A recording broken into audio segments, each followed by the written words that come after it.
young, beautiful voice in the background, and that's good. That makes us all feel young. I want to thank everybody for being here on the 200th day in office. This is 200 days already. Time flies. But we have a country that's the hottest country right now anywhere in the world. A year ago, it was in a lot of trouble. It's the hottest country. And a lot of the people in this room made it that way. Perhaps the most successful and consequential first 200 days, they say, of an administration in history. So let's hope they keep saying it. There they are right there. I hope they keep saying it. But even more importantly, this is also National Purple Heart Day, and we're here to honor and celebrate the unyielding patriotism and grit and devotion to America's Purple Heart veterans. Is great emotion and great love. The Purple Heart dates back to August 7th, 1782. That's a long time, when General George Washington awarded a heart-shaped purple cloth to 3 soldiers for outstanding gallantry and service in battle. This afternoon, we're joined by dozens of Purple Heart recipients and their families, and just as General Washington did 243 years ago, today we give our everlasting thanks to you and your unbelievable families. We want to thank you very much for being here. It's my great honor.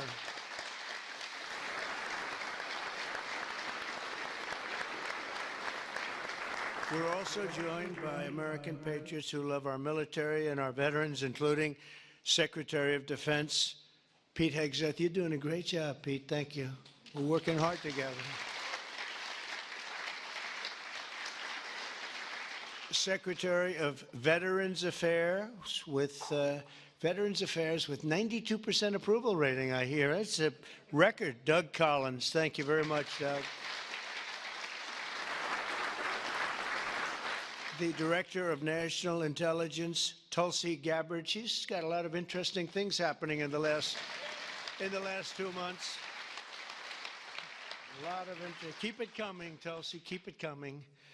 Chairman of the Joint Chiefs of Staff, General Dan Kane, my friend, who I knew a long time ago. He got rid of ISIS in record time. They said it was going to take 4 to 5 years. He did it in 4 weeks. That's when I said, if I get into this again, I'm going to make him the chairman of the Joint Chiefs, and that's what happened. Great job, and he did an incredible job in Iran. I want to thank you very much. Great job, General.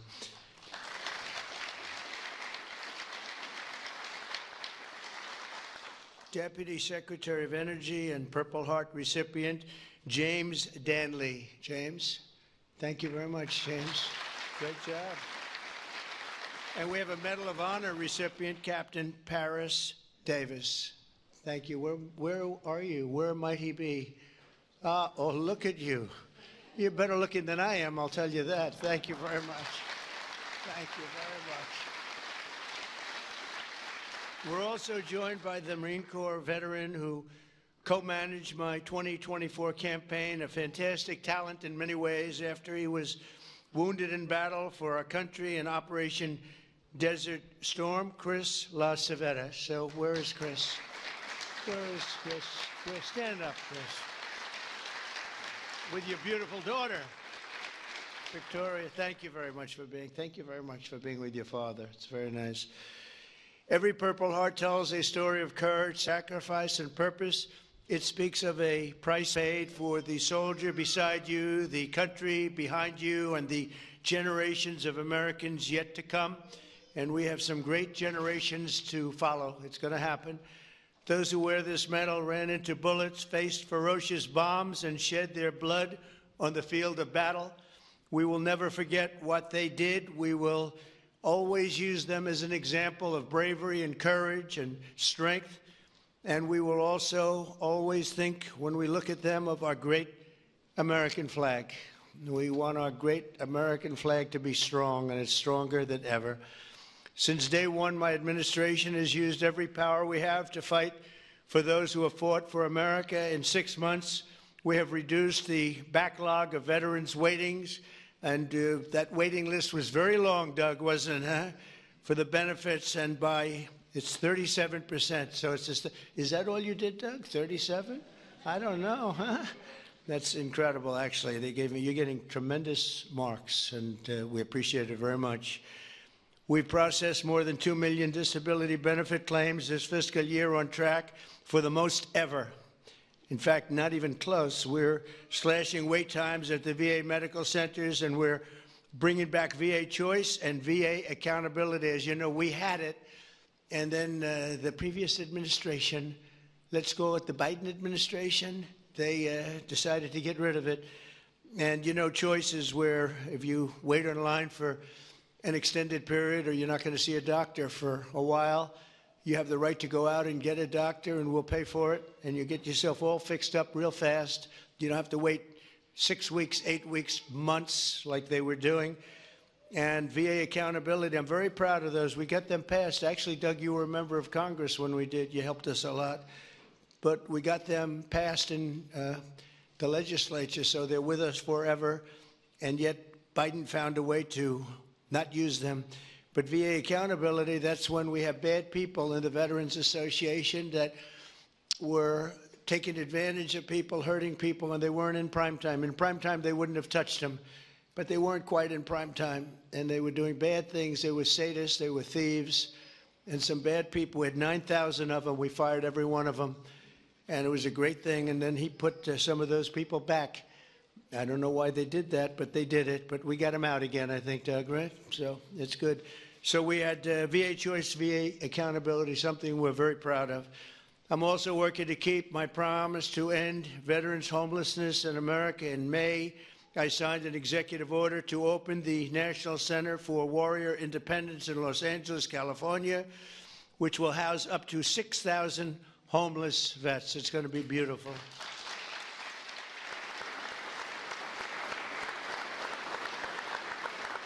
And just last week, I signed the VA Home Loan Program Reform Act, a big deal to help ensure no veteran is kicked out of their home for a late payment. If you're a little bit late, don't worry about it. And frankly, if you're a lot late, you don't have to worry about it either. You just get it in when you can. Get it in when you can.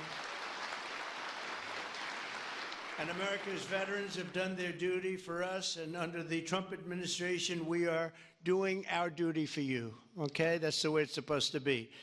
One of our brave soldiers with us today is Army Veteran Specialist Kevin Jensen. In 2008, Specialist Jensen was a gunner in a Humvee racing to support a platoon ambushed by the Taliban in Afghanistan. His vehicle was hit by a roadside bomb, flew 10 feet. He flew 10 feet up into the air and exploded in flames. The whole place was on flames, including, unfortunately, Kevin. But he suffered deep third-degree burns, and all over his body he was in trouble, big trouble. Despite the agony, he selflessly ran to the aid of his platoon leader, who was engulfed, or just absolutely, everyone thought he was gone. He was engulfed in fire. "Sir, I've got you. I've got you, sir," Kevin shouted and pulled his friend to safety. Specialist Jensen earned the Purple Heart, and he's here today with the platoon leader whose life he saved, and our newly sworn-in VA Undersecretary for Medical Affairs, Captain Sam Brown.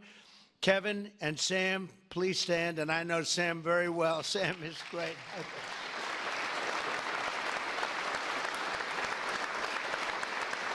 What a combination. He's okay, right?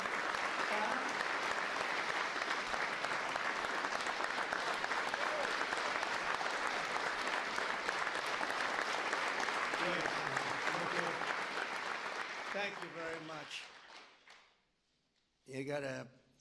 You did a great thing, because I got to know him and his really beautiful wife. You know, you're not allowed to say beautiful anymore. It's political suicide, they say. But I'll say it anyway.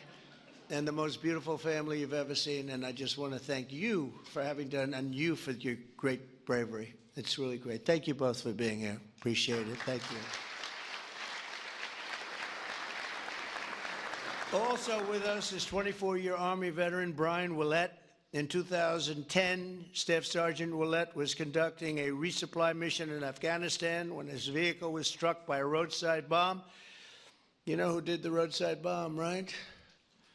Soleimani. Where is he? Where is he? Where is Salamini? He did. He was the father of the roadside bomb. They say 92% of the people who got either killed or badly hurt, it was Salamini. He was the one that did it more than anybody else by far. Leaving this person very seriously injured 7 months later, Brian's teenage son, Private Kevin Willett, who was also deployed to Afghanistan, was standing guard when insurgent forces attacked with heavy fire. The grenade knocked him out and knocked him right to the ground. He was in big trouble, but Kevin rose to his feet and successfully repulsed the attack on his camp, earning both the Purple Heart and Bronze Star for valor. And I'd like to ask Brian and Kevin to please stand wherever you may be. Hi. How are you? How are you? Good job. Good job. Two great people. I would say these are different types, right? These are different types, right? But same blood. That's all we care. It's very good. You both look great. Thank you both very much. Appreciate it. We're also joined by Marine Corps veteran Staff Sergeant Thomas Mateo, wounded 6 times during 2 tours in Vietnam. At the end of his first tour, shrapnel sliced open his abdomen and he was left bleeding and they thought he was gone. He was on the jungle floor for a long period of time, but he recovered and chose to go back and fight. Thomas later continued to protect our citizens as police chief of Hialeah Gardens and Inverness. That's 2 good places. We love those places. We love Florida. Every time I ran there, I won, so I got to love it, right? Set records. We have the all-time record, Thomas, and he was one of the very rare 6-time recipients of the Purple Heart. Boy, you got hit. Where's Thomas? 6 times. You got to be kidding. That's pretty tough stuff. And look at you. You look fantastic. So did it have any negative impact on you, would you say, now that you're recovered, fully recovered, would you say? Do you get any extra aches and pains or anything? That's it. That's called an ache and a pain. That's right. I know. I have the whole list. It's amazing, and you look great. Thank you very much. That's some list. Thank you. It's amazing. Amazing. Last year, after an assassin tried to take my life in Butler, Pennsylvania, Thomas generously mailed me one of his Purple Hearts. Many of the other veterans showed me the same unbelievable gesture of kindness, including 3-time Purple Heart recipient John Ford and Gerald Enter Jr., who also came along with us and did us a great, great favor. Gerald, John, and Thomas, I want to thank you very much. What a great honor to get those Purple Hearts. I guess in a certain way it wasn't that easy for me either when you think of it, but you went through a lot more than I did, and I appreciate it all very much. Thank you. Thank you. Where are you? Stand up, please. Please. Thank you very much. Thank you very much. Thank you. Thank you. Great. That was someday. That was someday we had together, though, huh? That was someday we had together. Thank you both very much. Thank you all. From the very beginning, our nation's fate has depended on heroes like those in the room who placed their bodies between the enemy fire and really that fire and the American freedom that we all love so much. Because of their sacrifice today, our flag is still waving proudly and our freedom is still safe and secure and our future is looking brighter and greater than ever. Our country is doing really well. We're very proud of our country. We had that mission. I watched those B-2 bombers with those pilots. We had them in the Oval Office celebrating their incredible bravery and talent, pure talent. Every single bomb hit its mark perfectly. And then we had Tomahawks coming in, 30 of them coming in from submarines that were 300 miles away. They all hit their mark too. Look at this smile on you. You think that's your boy. Look at his smile. But it's pretty good, right? Pretty good. We had them and we celebrated all together. We actually had 52 tankers. Can you imagine? We had a lot of the people over to the White House, to the gardens, and it was an incredible day. It was a day of celebration. They've been looking to do that for 22 years. One of the pilots came up and said to me, you know, we've been waiting for 22 years. My predecessors because he was a young guy, but he said, we've been practicing this 3 times a year for 22 years. Who knew that, Pete? And I said, you mean you knew exactly what to do? He said, every single year, 3 times a year, we'd practice for that specific event. And you were the one that had the guts to do it, send us on our way. And I said, were you happy or unhappy about the fact that I said, he said, we couldn't get into the planes fast enough, right? And I said, well, you guys are different, but they're really talented people and special. We've had some incredible success.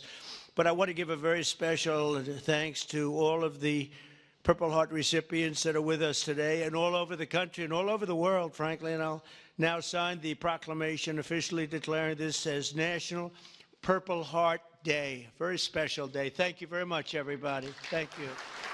Thank you.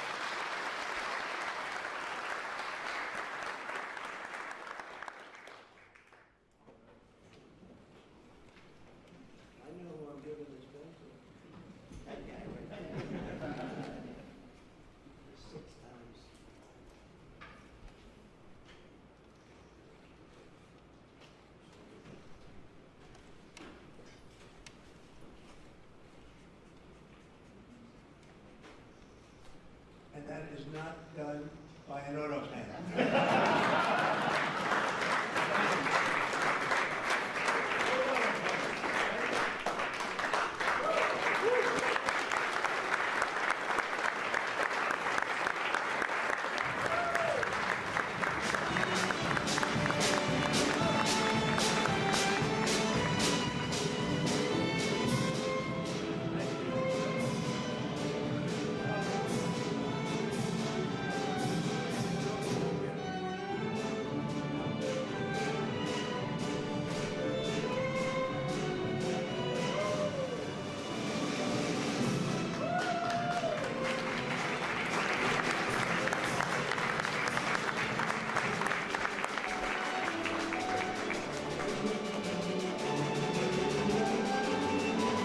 Thank you, everybody.